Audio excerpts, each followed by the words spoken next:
আসসালামু আলাইকুম। আজকের আন্তর্জাতিক সংবাদে স্বাগতম। আমি আয়েশা, জানাচ্ছি গুরুত্বপূর্ণ কিছু আন্তর্জাতিক সংবাদ। শুরুতেই জানিয়ে দেব, পাকিস্তানের কাশ্মীরে হবে আন্তর্জাতিক বিমানবন্দর।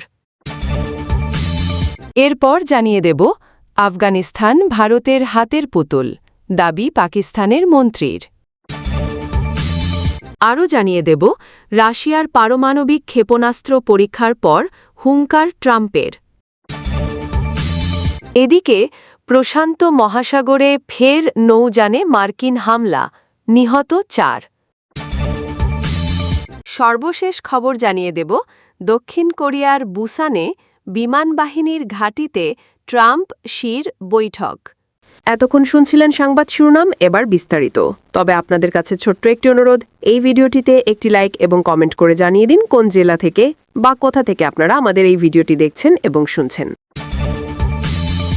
আজাদ জম্মু ও কাশ্মীরের মিরপুরে একটি আন্তর্জাতিক বিমানবন্দর নির্মাণের ঘোষণা দিয়েছে পাকিস্তান। লাখ লাখ প্রবাসী ও স্থানীয় নাগরিকের আধুনিক বিমান চলাচল সুবিধা নিশ্চিতের লক্ষ্যে নেওয়া হয়েছে এই বড় অবকাঠামোগত উন্নয়ন উদ্যোগ। সরকারি কর্মকর্তাদের বরাত দিয়ে জানানো হয়েছে, চলতি অর্থবর্ষের মধ্যেই বিমানবন্দরের নির্মাণ কাজ শুরু হবে। এতে অঞ্চলের যোগাযোগ ব্যবস্থায় এক যুগান্তকারী পরিবর্তন আসবে বলে আশা করা হচ্ছে। পাকিস্তান এয়ারপোর্টস অথরিটি জানিয়েছে, বিমানবন্দর নির্মাণের জন্য প্রযুক্তিগত বাস্তবতা যাচাই ও উপযুক্ত স্থান নির্ধারণের কাজ ইতোমধ্যে শুরু হয়েছে। এক মুখপাত্র জানান, পাকিস্তান এয়ারপোর্টস অথরিটি প্রযুক্তিগত যাচাই ও সাইট নির্ধারণের প্রক্রিয়া শুরু করেছে। ডিসেম্বর 2025 সালের মধ্যে প্রাথমিক মূল্যায়ন ও সমীক্ষা সম্পন্ন হবে। আফগানিস্তানকে হাতিয়ার বানিয়ে ভারত সন্ত্রাস ছড়াচ্ছে বলে অভিযোগ করেছেন দেশটির প্রতিরক্ষামন্ত্রী খাজা মোহাম্মদ আসিফ। তিনি হুঁশিয়ারি দিয়েছেন, কাবুল যদি ইসলামাবাদের ওপর আক্রমণ করে তবে তাদের বিরুদ্ধে 50 গুণ শক্তিশালী জবাব দেয়া হবে।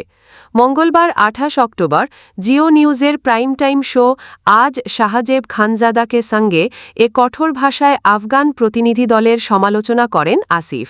খবর এনডিটিভির। শান্তি চুক্তি থেকে পিছু হটায় আফগানিস্তানের তালেবান সরকারেরও তীব্র সমালোচনা করেন পাকিস্তানি মন্ত্রী। ইস্তানবুলে পাকিস্তান ও আফগানিস্তানের মধ্যকার শান্তি আলোচনা নাটকীয়ভাবে ভেঙে পড়ার পর এমন মন্তব্য করেন তিনি। মার্কিন প্রেসিডেন্ট ডোনাল্ড ট্রাম্প যখন রাশিয়াকে পেপার টাইগার বলে কটাক্ষ করেন, তখন সেই কটাক্ষের দাঁতভাঙা জবাব দিতে বিন্দুমাত্র দেরি করেননি লৌহমানব ভ্লাদিমির পুতিন। গত রোববার মস্কো সফলভাবে পরীক্ষা করেছে তাদের অপ্রতিরোধ্য পরমাণু চালিত বুরেভেস্টেনিক ক্রুজ ক্ষেপণাস্ত্র বুরেভেস্টেনিক। এই পারমাণবিক অস্ত্রটি নিয়ে ক্রেমলিনের দাবি স্পষ্ট, এটি বিশ্বের যে কোনো প্রতিরক্ষা ঢাল ভেদ করতে সক্ষম। এমনকি প্রেসিডেন্ট পুতিন স্বয়ং দৃঢ়তার সঙ্গে ঘোষণা করেছেন, এ এমন এক অস্ত্র যা বিশ্বে আর কারও নেই। একদিকে পুতিন যখন আনুষ্ঠানিকভাবে এই অদ্বিতীয় অস্ত্র মোতায়েনের দিকে জোর দিয়ে এগোচ্ছেন, অন্যদিকে বসে নেই তার চিরপ্রতিদ্বন্দ্বী ডোনাল্ড ট্রাম্পও। তিনি আবারও খোঁচা দিয়ে বসলেন পুতিনকে। পূর্ব প্রশান্ত মহাসাগরে অবৈধ মাদক পরিবহন করছে এমন সন্দেহজনক এক নৌকায় যুক্তরাষ্ট্রের হামলায় 4 জন নিহত হয়েছে বলে জানিয়েছেন মার্কিন প্রতিরক্ষামন্ত্রী পিট হেগসেথ।